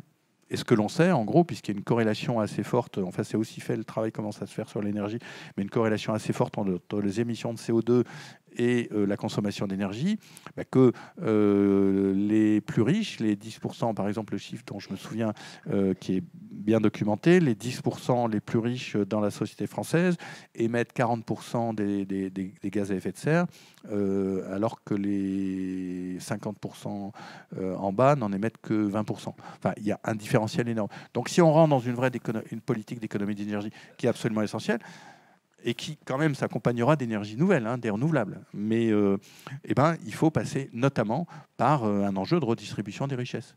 Et c'est précisément pourquoi, et c'est pour ça que je concluais l'enquête, le petit livre que j'ai écrit et l'enquête que j'ai faite, en disant le nucléaire, c'est en fait aussi, dans un pays comme la France, un moyen de ne pas remettre en cause la question sociale et la question des inégalités. C'est fondamentalement conservateur, parce que l'idéologie est de produire beaucoup plus pour maintenir en fait un ordre social. Parce que si on veut aller vers une vraie politique d'économie d'énergie, c'est un ensemble de mesures qu'on commence à connaître assez bien, mais ça implique des choix politiques assez forts et des enjeux de redistribution des revenus. Parce que pour faire simple, les consommations des riches, il faudra les diminuer. J'ai pris l'exemple du SUV, il y a la voiture, il y a l'avion qui est un autre exemple, les grandes maisons, etc. Voilà. Et quant à... Vous avez raison, vous citez les forêts par rapport au photovoltaïque. Il faut absolument refuser ça en tant qu'écolo. Et une fois de plus, le changement climatique est un problème absolument essentiel, mais ce n'est pas le seul qui doit guider notre nouvelle politique et nos choix collectifs. La question de la biodiversité est tout aussi importante. Et la question des pollutions des écosystèmes, elle aussi, il ne faut pas l'oublier. Voilà, donc si on a retrouvé un micro, alors maintenant c'est une dame et après ça sera... Bonjour Hervé. Moi je vais revenir au nucléaire. J'aurais rêvé de naître dans un pays qui n'a pas fait ce choix-là. Malheureusement aujourd'hui le choix a été fait et nous avons un parc à entretenir. Et je me demande si, à côté des réductions de consommation d'énergie et de l'investissement massif dans les énergies renouvelables, nous n'allons pas être condamnés à devoir continuer d'investir dans le nucléaire pour une simple raison qui est celle des compétences. Moi, je m'inquiète beaucoup de comment on va démanteler, comment on va gérer les résidus des centrales qui ne produiront plus rien, mais qu'on va devoir continuer à sécuriser. Alors qu'actuellement, il y a déjà de moins en moins de jeunes qui s'intéressent aux études d'ingénieurs, par exemple, quelles compétences on va avoir dans 10, 20, 30 ans, 100 ans, 200 ans, 400 ans, pour continuer à maintenir des centrales qui ne produiront plus rien et qui n'attireront personne.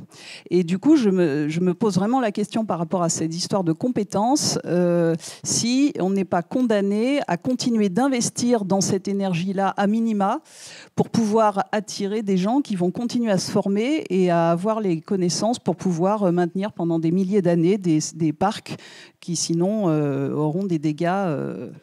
Voilà, donc cette question des compétences m'interroge sur le fait de pouvoir vraiment arrêter cette industrie. Pour rester sur le nucléaire, M. Macron avait parlé aussi de petits réacteurs. Alors, il a déjà oublié l'idée ou pas? Enfin, industriellement, ce serait plus logique, parce que ça ferait des séries plus grandes, ça ferait des chantiers moins importants. Enfin, je sais pas, je me pose la question. Merci. On prend encore une ou deux par là. Je sais plus, attendez, on va essayer de faire dans l'ordre. Oui, vous avez parlé de l'Institut de recherche sur sûreté nucléaire. Moi, je viens de signer une pétition initiée par les gens qui travaillent dans cet institut. Vous pourriez nous en dire plus sur ces conséquences de la suppression de cet institut? Merci.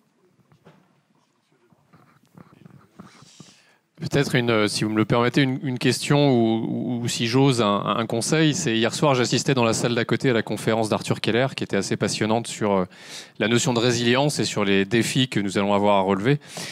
Est-ce qu'on ne se trompe pas de combat à discuter tout le temps du nucléaire, du photovoltaïque et plutôt, est-ce que le combat, ce ne serait pas de mettre en avant la notion de décroissance et de sobriété et donc d'unir vos forces, vous, Jean Covici et tous les autres, et de porter un seul message? Parce que la réalité aujourd'hui, c'est qu'on consomme 460 TWh. Il va falloir réduire d'une manière ou d'une autre. Et ça, c'est physique. Je veux dire, on n'y pourra rien. Donc il faut réduire, il faut diminuer. Et donc, si on envoie un message simple, et notamment à nous tous, on a tous des frigos, des cumulus, on a tous des consommations d'énergie, et il faut les réduire, vous l'avez dit. Mais à diviser les messages et les combats, et donc chacun dans son coin va parler de l'agriculture, des océans, du plastique, de l'air, de l'eau, etc., etc., on n'avance pas. Et on le voit depuis Midos 72, on n'avance pas assez vite. Et on doit aller encore plus vite. Donc, ma question, c'est ça. Est-ce que vous ne pensez pas qu'il y aurait un combat un peu unificateur qui est, il faut expliquer aux citoyens, et malheureusement, on n'est que la France, on n'est pas le reste du monde, il faut réduire, il faut décroître, il faut lire Timothée Paric, accessoirement. Voilà, merci. On en prend une dernière dans ce coin, puis je vais y revenir après. Bon, d'accord. Bonjour, merci. Alors, non, d'accord. Bon, il y a deux questions que je ne pose plus parce qu'elles ont été posées. Moi, je voulais revenir aussi sur dire simplement que la France a de la chance d'avoir ce parc nucléaire par rapport à la dame qui a parlé. Parce que moi, mes parents sont d'origine tunisienne et en Tunisie, il n'y avait pas ce parc nucléaire. Et dans les années 70, 80, etc., il n'y avait pas d'électricité. Donc, merci d'avoir, Général de Gaulle, d'avoir mis le nucléaire quand même. Merci. Sans débat public, d'ailleurs. Alors,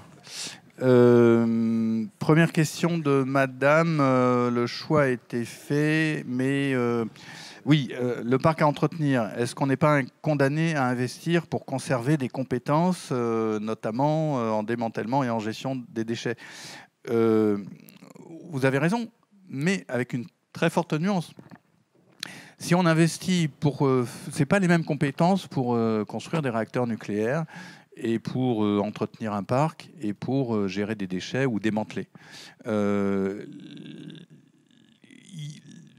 va commencer par la fin. Imaginons, que c'est un autre débat énorme, mais imaginons qu'il y ait une solution pour les déchets qui ait été trouvée. Globalement, dans l'hypothèse actuelle, il n'y a rien à faire sinon de la surveillance très attentive. Et à la limite, c'est plus de la compétence d'hydrogéologue et de géologue voilà.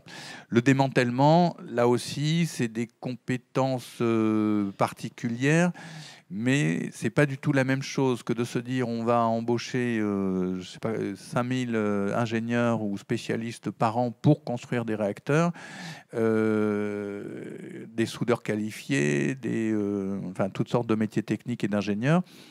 Voilà, c'est justement, il faut, de toute façon, il y a quand même un flux continu de spécialistes qui continueront à faire tourner les centrales pendant quelques années ou 1 ou 2 décennies, et puis on arrête. Je prends l'hypothèse qui me paraît la plus raisonnable.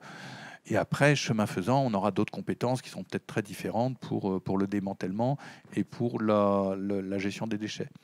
Donc voilà, c'est pas un problème. En revanche, le problème, moi je le vois beaucoup, c'est que si on mobilise beaucoup d'argent et d'efforts d'éducation pour orienter des jeunes ingénieurs ou des techniciens très qualifiés sur le nucléaire, une fois de plus, c'est autant qu'on n'aura pas sur les énergies renouvelables ou une fois de plus, sur les économies d'énergie, parce que les économies d'énergie et l'efficacité énergétique demandent énormément de savoir-faire et de techno. Et moi, quand je discute avec des jeunes ingénieurs, je suis ravi d'avoir cette discussion, et beaucoup d'entre eux le comprennent. Donc, si on ne fait pas un nouveau parc, Moi, j'ai jamais dit qu'on fermait les réacteurs du jour au lendemain. Mais si on ne fait pas un nouveau parc, on ne sera pas obligé d'avoir 5000 ingénieurs et 5000 techniciens qualifiés par an dans cette direction. Peut-être qu'il y en aura toujours pour faire tourner le nucléaire. Et c'est au demeurant un sujet intéressant. Mettons, je dis n'importe quoi, 300 par an. Mais ça libérera des énergies intellectuelles, de la jeune énergie pour les sujets d'avenir et pas pour quelque chose qui est fondamentalement dépassé, quoi. Mais on peut continuer sinon à laisser les Danois, les Allemands, les Espagnols, les Chinois à performer en photovoltaïque, en éolien, en efficacité énergétique, pendant que nous, on se mobilisera pour faire des EPR. Voilà. Alors, donc non, on n'est pas condamné à investir pour avoir beaucoup de compétences. C'est vraiment le choix si on fabrique ou pas. Les petits réacteurs, non, il n'a pas oublié. Alors, non, on va arrêter avec M. Macron. Mais la communauté nucléariste est très enthousiaste sur ces SMR. Donc, ça veut dire Small Modular Reactor. C'est des réacteurs. Alors, c'est une gamme de réacteurs qui peut aller de 1 MW à 300 ou 400 MW. Par exemple, le projet principal français qui s'appelle Nuward, qui est porté, sauf erreur de ma part, par EDF et le CEA, doit faire dans les 300 MW. Et c'est une gamme de techniques aussi extrêmement variées, qui souvent d'ailleurs retrouvent des techniques qui avaient été laissées de côté au début des années 2050. Je ne sais plus qui m'a posé la question, donc je regarde un peu dans le vide. Voilà, c'est toujours plus simple quand il y a un interlocuteur, même si je pense que ça intéresse tout le monde. Je fais un petit rappel historique. Au début des années 50, il y a eu techniquement, la physique nucléaire est quand même quelque chose de passionnant. Et à l'époque, ils étaient quand même éberlués. C'est une aventure scientifique incontestable, qui n'est pas seulement de l'énergie nucléaire, d'ailleurs, qui est en soi le phénomène nucléaire et de la physique des particules et de la matière. Et donc, avant qu'ils se stabilisent sur la formule qui est celle qu'on connaît, qui est le plus répandue à l'heure actuelle, des réacteurs à eau sous pression, les PWR, qui est issu au demeurant d'un sous-marin nucléaire, le choix qui a été fait pour un sous-marin nucléaire, le Nautilus, qui avait été sous le pôle Nord en 1957, je crois. Donc, ils sont partis sur cette voie. Mais il y a eu toute une gamme, toute une variété énorme de possibilités de mettre en œuvre cette énergie énorme qui avait été vaguement étudiée, mais vraiment sur la planche à dessin sans aller plus loin, et que maintenant la communauté nucléariste redécouvre et trouve de nouveaux trucs. Alors, qu'est-ce qu'on peut en dire ?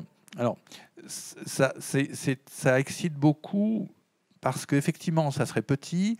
Et l'idée, c'est qu'on ne construirait pas sur place, mais comme vous l'avez dit, on construirait dans une usine des principaux éléments qu'on assemblerait sur place, en quelque sorte.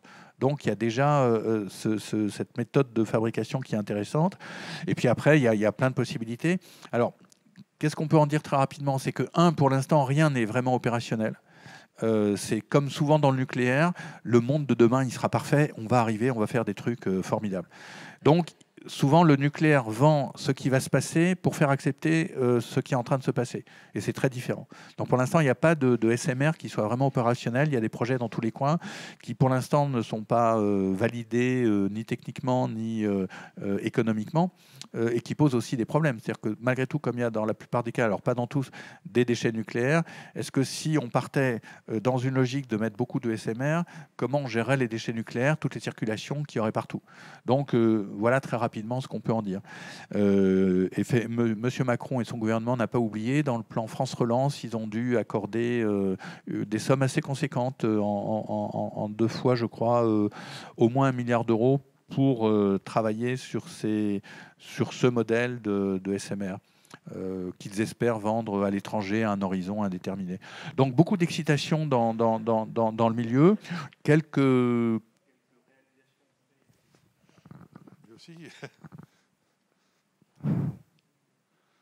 Si je suis aussi efficace pour arrêter le nucléaire que pour arrêter les micros, je crois que l'affaire est en bonne voie. Voilà ce que je peux dire pour pouvoir répondre aussi aux autres questions. L'IRSN, donc l'Institut de radioprotection et de sûreté nucléaire, il y a effectivement une pétition sur Global Change que vous pourrez trouver pour ceux que ça intéresse.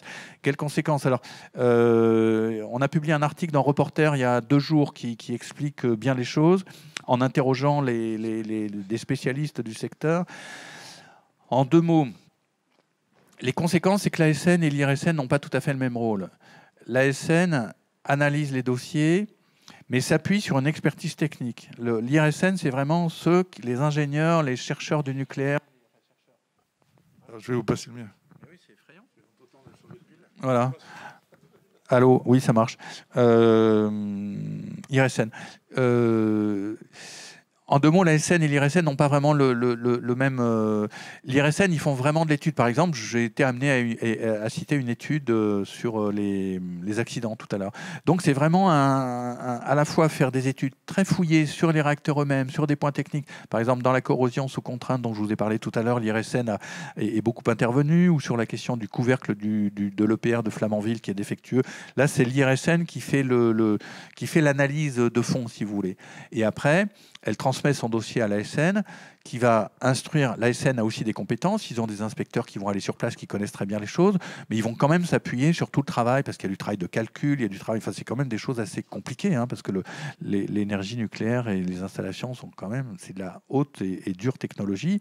L'ASN va en quelque sorte valider, analyser et valider en dialogue avec EDF, et puis aussi peut-être en prenant en compte des éléments non purement techniques, mais un petit peu d'ambiance, de paramètres économiques, de conséquences sur l'évolution du parc. Donc l'ASN a quand même l'autorité de sûreté nucléaire a un rôle un peu plus politique. Et la difficulté, la crainte que beaucoup ont, et qui moi me paraît justifiée pour ce que j'en sais à l'heure actuelle, c'est que la fusion risquerait d'enlever cette autonomie et cette capacité technique pour la mettre sous un seul parapluie, une seule autorité plus exactement, dont l'indépendance par rapport au gouvernement est toujours... je ne sais pas. Ça reste toujours un sujet de préoccupation. Et par ailleurs, et ça c'est important en termes de transparence d'information, parce qu'il y a un enjeu toujours dans le nucléaire de transparence, vous l'avez compris, c'est que le fait d'avoir, et là je parle en tant que journaliste, d'avoir plusieurs interlocuteurs est vraiment important. Et le fait, effectivement, l'IRSN, depuis des années, a acquis cette autonomie, a dit beaucoup de choses intéressantes. Ils restent toujours dans le domaine technique, ils ne prennent pas position pour ou contre le nucléaire ou ce genre de questions, mais on peut les interroger, par exemple en tant que journaliste, et on interroge aussi l'ASN. Et c'est toujours bien d'avoir des sources multiples, parce que rien de pire est d'avoir une seule source. Là, enfin, ils font comme ça en Russie, par exemple, chez Rosatom. Mais bon, c'est pas l'idéal. Donc, il y a aussi cet aspect-là qui est important. Donc, les conséquences d'une fusion de l'ASN et de l'IRSN seraient, à mon sens, très, très, très négatives pour la vigilance et la sûreté dont on a parlé. Alors, Arthur Keller sur la... non, on ne se trompe pas de combat, il y a plein de combats. Moi, il se trouve que là, je me focalise sur le nucléaire et sur l'énergie. Alors d'abord, quand même, et je reviendrai sur la décroissance, mais... Si vous voulez, j'ai une autre casquette, c'est que je suis directeur de la rédaction de Reporter, le quotidien de l'écologie, en libre accès, sans publicité, sans actionnaire, totalement libre. Et donc, on couvre énormément de sujets. Et grâce aux dons des lectrices et des lecteurs, il y en a certainement dans cette salle, et je vous en remercie très vivement, on peut avoir des journalistes qui travaillent sur différents sujets. Et le nombre de papiers qu'on a publiés sur la décroissance, c'est très important. On va interviewer Timothée Paris, et je pense qu'on a fait la première interview dans un dialogue avec Delphine Bateau quand il n'était pas du tout connu. Enfin, vous voyez, on ouvre vraiment tous ces fronts et on est sur ces sujets, ou comme le photovoltaïque et la forêt. Voilà, donc sur l'écologie, on est sur tous les sujets. Alors, pourquoi c'est pas un combat et pourquoi c'est important de parler du nucléaire ? Sachant que c'est important de parler aussi de beaucoup d'autres choses. Mais ce n'est pas parce qu'aujourd'hui on est réunis pour parler de l'énergie, du climat et du nucléaire ou des économies d'énergie qu'on ne s'intéresse pas aux poissons, aux cétacés, aux forêts tropicales, au jardinage et à 1000 sujets qui sont essentiels. Mais c'est très important, et d'autant plus qu'en ce moment, il faut renverser un rouleau compresseur qui s'était fait depuis des années de manière insensible en disant le nucléaire c'est bien, et donc si vous entendez toujours les mêmes choses, vous finissez par le croire, et c'est normal, hein. Donc il faut rouvrir le débat sur ce sujet essentiel. Deuxièmement, parce que c'est très important, j'espère vous en avoir un petit peu convaincu, parce que si on laisse passer ce qui est en train de se faire, on en prend pour 50 ou 60 ans. De plus, surtout quand tous les autres pays font, pour la majorité d'entre eux, de manière totalement différente. Voilà. Et quant à... Moi, je veux bien unir mes forces avec M. Jancovici, s'il évolue sur la question du nucléaire et si il réactualise ses informations sur les énergies nouvelles, parce que on va dire... Je connais bien Jean-Marc Jancovici, j'ai fait une longue enquête sur lui, j'ai beaucoup discuté avec lui, et voilà. Et donc je vois comment il fonctionne. Et il dit des choses justes sur la décroissance et la consommation d'électricité, la consommation d'énergie. Là, il y a plein de choses, mais il serait là, je dirais, Jean-Marc, tu as raison, c'est bien, tu parles mieux que moi, vas-y. Voilà, il n'y a pas de souci là-dessus. Après, il y a deux questions. Un, il insiste beaucoup sur le nucléaire. Et là, il y a un désaccord profond, vous l'avez compris. Et publiquement, il est toujours quand même, ou très souvent amené à parler pour le nucléaire. Donc, de facto, presque dialectiquement, son discours sur la décroissance et la gravité de la crise, etc., sert à vendre le nucléaire. Donc là, il y a vraiment un hiatus. Un hiatus. Et troisième point, il parle de décroissance et d'économie d'énergie, mais il ne parle pas de la question sociale.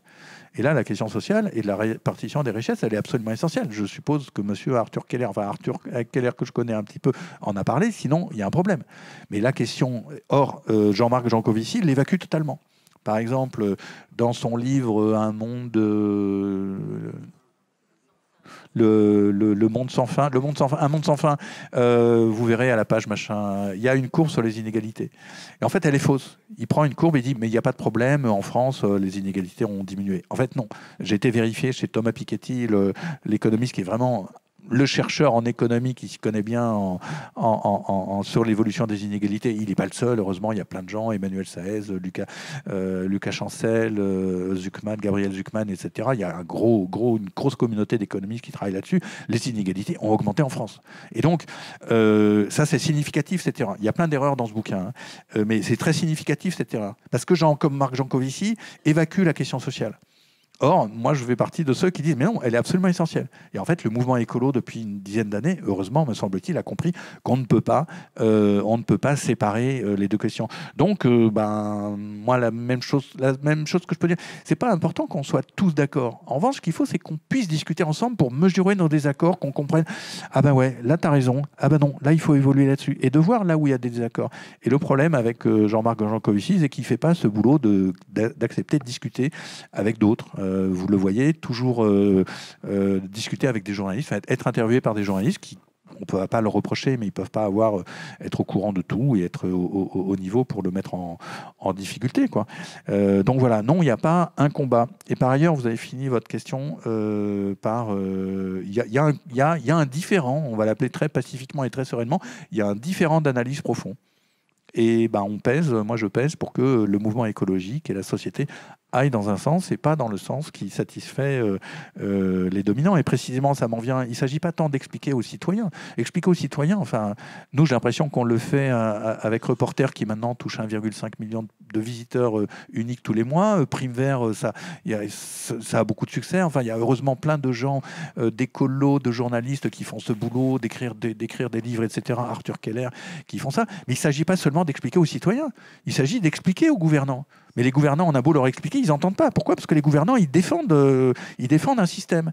Donc, au bout d'un moment, c'est pas seulement même expliquer aux gouvernants, c'est rentrer dans une logique politique où on dit aux gouvernants, il faut d'autres gouvernants. Voilà, même s'il faut expliquer aux citoyens. Mais le problème, c'est pas les citoyens.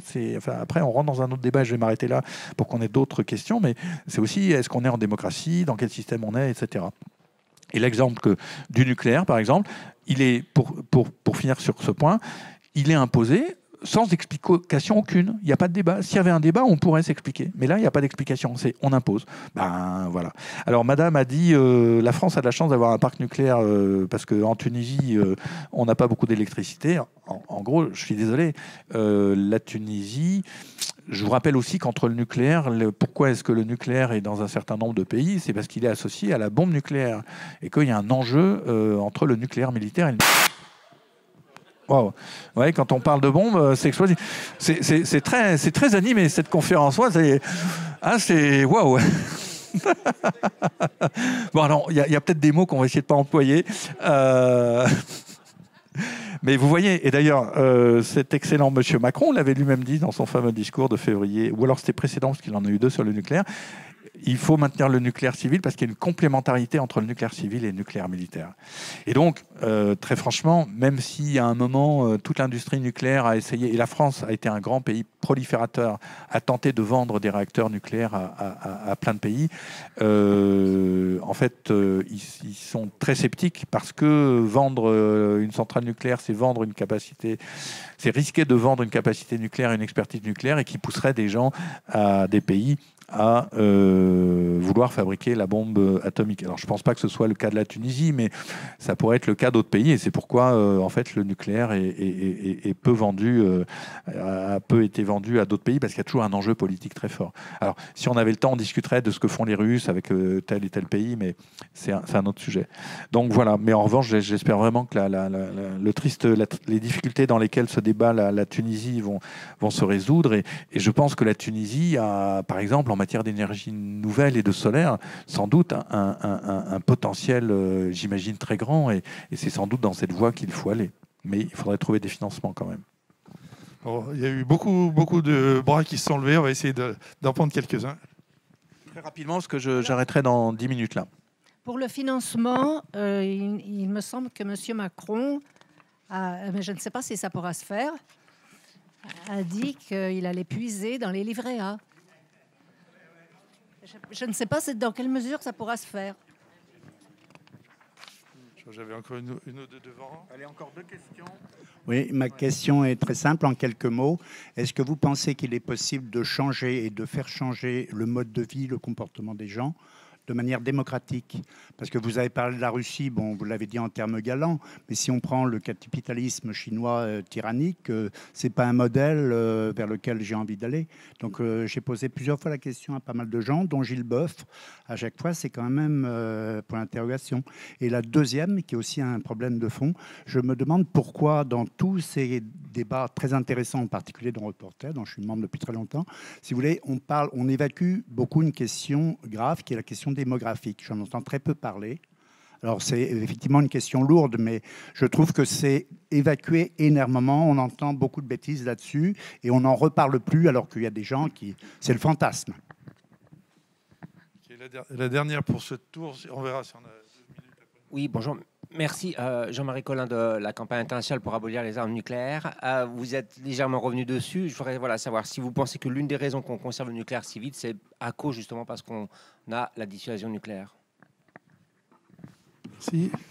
Alors, on finira là-dessus. À Jean-Marie Collin de... voilà, pour la petite histoire, on essaie de se croiser depuis longtemps, mais comme lui il est à Lyon et moi à Paris, malheureusement je n'ai pas pu venir hier, et j'aurais été vraiment ravi de discuter avec vous, parce que vous faites du très très bon boulot de rappeler l'importance de la lutte contre l'armement nucléaire, et ce qui va devenir dans le contexte actuel et dans l'évolution des choses un combat de plus, vous voyez, sur lequel il va falloir être attentif. Et merci de faire ce travail de vigilance, de maintien, et de rappeler, vous devez être seul souvent, de dire c'est important, attention, et il faut garder cet idéal, c'est devenu un idéal d'élimination des armes nucléaires. Donc merci à vous, et puis on va finir par parvenir à se voir. Le livret A, vous avez tout à fait raison de poser la question, madame, c'est incroyable, ils sont tellement... En fait, ça revient à ce que je vous disais tout à l'heure. Ils savent. En plus, Monsieur Macron n'a aucune compétence technique, c'est pour ça que j'ai manqué de respect peut-être à son égard tout à l'heure, mais en revanche, il est passé par Rothschild, il connaît très bien la question financière. Donc, il y a une chose dont on est sûr qu'il a compris, c'est que, EDF est en situation calamiteuse, 2, on ne trouvera jamais d'argent auprès des banques ou du système financier international pour financer ces fameux EPR2. Donc, on va passer par l'État, donc on renationalise EDF. D'ailleurs, ça nous coûte à nouveau... enfin bon, ça serait un autre débat. Mais on renationalise EDF et on prépare que ce soit payé. Alors, est-ce qu'on peut faire tout porter par l'État sous des formes de prêts, de garanties? Non. Donc, 375 milliards sur le livret A. Mais que c'est bien, avec ce bon peuple français qui épargne jusqu'au plafond de 22 000 euros, il met 10 euros, 20 euros tous les mois, même si le taux d'intérêt est en dessous de l'inflation. Et puis, oui, ça servait à financer le logement social. Bon. Voilà. Alors, je me moque un peu, mais évidemment. Alors, pour répondre précisément à votre question, l'idée est lancée. Donc, ça témoigne d'une chose quand même, c'est l'aveu que le programme nucléaire qu'ils veulent lancer n'est pas financé. C'est-à-dire qu'ils savent déjà alors ils font tout un tas de la taxonomie verte au niveau européen, je vous passe les détails, mais la probabilité de financer le programme par des institutions financières, des banques et autres est infime. Donc il va falloir que le contribuable français mette au pot. Et comme le contribuable, ça ne va pas, parce qu'on rentre dans des déficits qui vont être de plus en plus importants, avec l'inflation qui remonte, voilà, donc les marges de manœuvre vont être étroites. Et donc il y a cette manne du livret A. Mais si on prend sur le livret A, au demeurant, ça serait bien qu'on nous demande notre avis.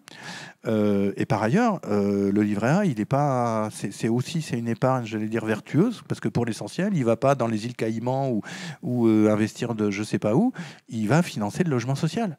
Or, on a besoin du logement social. Et par exemple, à une autre conférence, il y a quelques jours à Dunkerque, on avait les mêmes discussions. Enfin, non, plutôt, c'était une autre discussion, mais il y avait un architecte qui dit « Moi, je suis investi sur les énergies renouvelables. Vous ne pouvez pas savoir à quel point les bailleurs sociaux ont du mal à financer les opérations de rénovation énergétique. » Or, tout à l'heure, on en a parlé, des 450 000 logements qu'il faudrait faire chaque année. Et donc, c'est le livret A. Ça pourrait être un moyen qui financerait l'avenir, l'économie d'énergie, enfin voilà, et ils veulent le prendre. Donc fatalement, s'ils prennent, mettons, parce que ces EPR2, c'est au bas mot 62 milliards d'euros. Enfin, et en plus, avec les taux d'intérêt, enfin, je ne vous parle pas du truc dans lequel ce serait. Si on prend dans notre argent, enfin, moi, je ne sais pas, mais moi, personnellement, je ne sais pas quoi faire. Je le mets au livret A et puis ça sert pour les enfants, pour toutes sortes de choses. Si on nous le prend, et c'est bien que ça serve au logement ou au logement. Bref, je suis tout à... Alors, excusez-moi, je suis un peu confus parce que j'essaye de dire ça, mais c'est vraiment grave. Et pour l'instant, ils ont lancé... Ils vont beaucoup peser, mais je pense qu'il va y avoir une réaction des gens, enfin il faut le souhaiter. Et en tout cas, les organismes sociaux et la Caisse des dépôts et consignations elle-même, j'espère, va dire, écoutez, depuis des décennies, ça veut dire quoi? Ça veut dire qu'on financerait le nucléaire en prenant sur quelque chose d'extrêmement important qui est la politique de logement en France. Enfin, vous voyez à quel point on en est arrivé. Mais donc, c'est une bagarre qui va avoir lieu, mais pour l'instant, rien n'est décidé. Ils lancent des ballons d'essai, vous savez. Donc les ballons d'essai, il ne faut pas les louper en même temps. Alors, est-ce qu'il est possible de changer de manière démocratique? Là, c'est une grosse question. Oui. De toute façon, je vous signale qu'en ce moment, on est en train d'aller vers le pire de manière pas très démocratique. Enfin, je reviens à l'exemple du nucléaire. C'est pas très démocratique la façon dont ça se fait. Alors bon, ils vont nous dire ah oui, mais le Rassemblement national est pour, les Républicains et les macronistes, et à l'Assemblée, ça va passer comme une lettre à la poste, sachant que alors je me suis un peu moqué de Monsieur Macron sur ses compétences techniques. Le Rassemblement national, c'est grave, quoi. En plus, ils veulent interdire toutes les éoliennes.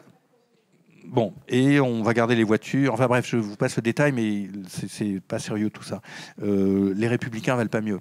Mais bon, ça prendrait du temps et je veux pas faire de politique. Mais donc, revenons sérieusement. Le sujet, c'est que je vais prendre. Il y a des évolutions naturelles qui se font très démocratiquement et qui se font parce que la société elle-même en a envie. Je reprends l'exemple des économies d'énergie. Au début je me rappelle, au début de l'automne, comme il y avait un petit papier d'Agir pour l'environnement qui avait dit tiens, c'est quand même étonnant, mais en septembre-octobre on consomme moins d'électricité et puis depuis 5 ans la consommation d'électricité plafonne en France et a tendance à diminuer. Et moi j'avais retweeté ça et je m'étais fait incendier en disant tiens, il y a quelque chose d'intéressant qui se passe, la consommation d'électricité baisse. Et je m'étais fait incendier par les nucléaristes et les trolls nucléaristes parce que ils sont extrêmement agressifs sur Twitter, comme si j'étais un imbécile.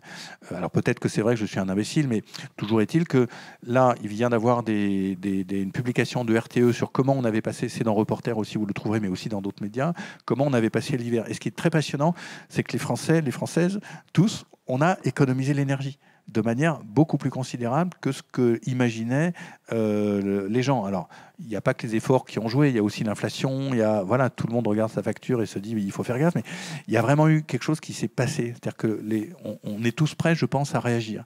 Si voilà. Un autre cas, c'est l'agriculture bio. Alors, en ce moment, elle est en crise depuis un an. Mais il y a eu un mouvement continu de toute la société, enfin d'un très grand nombre de gens, pour acheter de plus en plus d'agriculture bio ou d'aller dans des AMAP, etc. Et ça s'est fait assez peu porter par le gouvernement et par les autorités. Le troisième cas, c'est le vélo. La fréquentation du vélo se répand à toute vitesse quand même depuis une dizaine d'années. Et les politiques, les municipalités commencent à comprendre le truc, à évoluer. Mais grosso modo, ce que je veux dire par là, c'est que la société, elle est vraiment prête à évoluer. Donc... il y a assez peu de cas où il y a une opposition sur le vélo, me semble-t-il, ou sur l'agriculture bio. Toutes ces mesures sont là. Donc moi je pense, oui, qu'on peut changer de manière démocratique. Mais après, ça serait une question qui là nous prendrait 3 heures. Moi j'ai écrit un livre qui s'appelle « L'oligarchie, ça suffit, vive la démocratie », où je décortique beaucoup la façon dont les systèmes occidentaux, les systèmes des pays occidentaux ont évolué vers un système oligarchique et où en fait la vie démocratique, on va dire, est extrêmement altérée. Et donc, moi, je persiste à croire que si on revient vers plus de démocratie, on ira plus vers des logiques de redistribution sociale et de justice sociale, et on ira plus vers des logiques d'économie d'énergie et d'économie en général, parce que c'est l'intérêt collectif.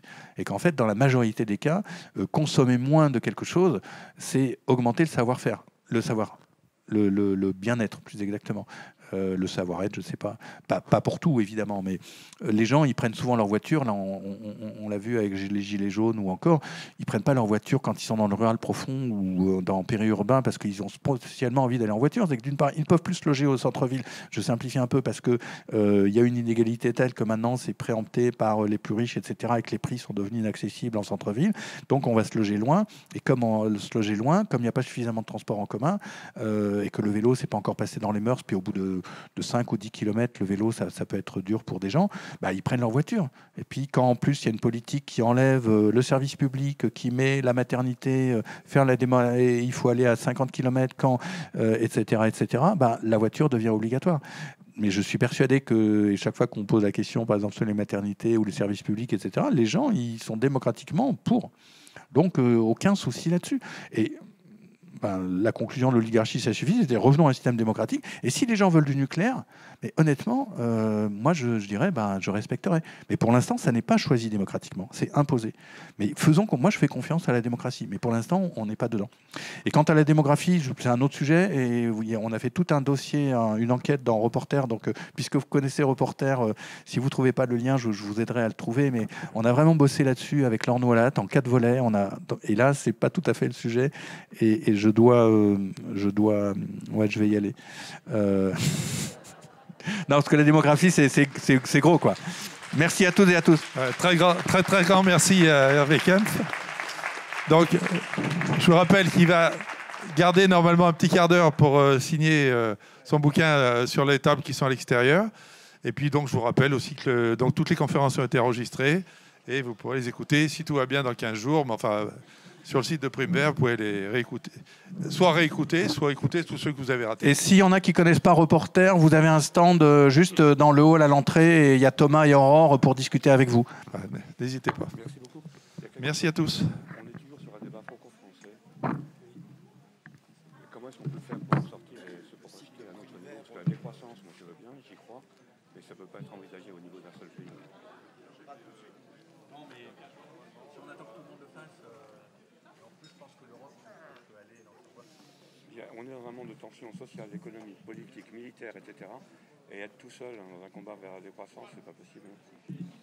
L'inquiétude qu'on peut avoir, c'est que de toute façon, moi je pense qu'on va aller une accumulation des crises et des tensions, on va vers une crise mondiale. Non, mais vers des décroissances imposées.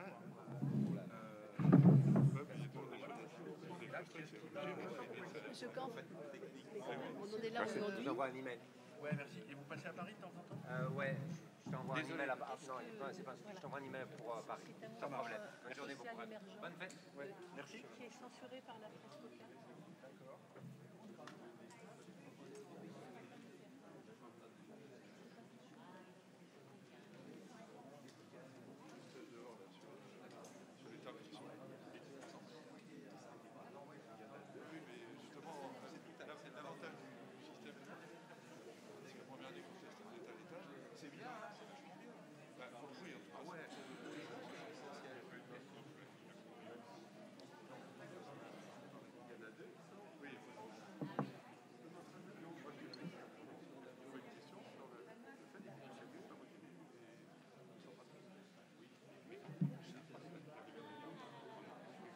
J'ai besoin d'un verre ici et d'une bouteille.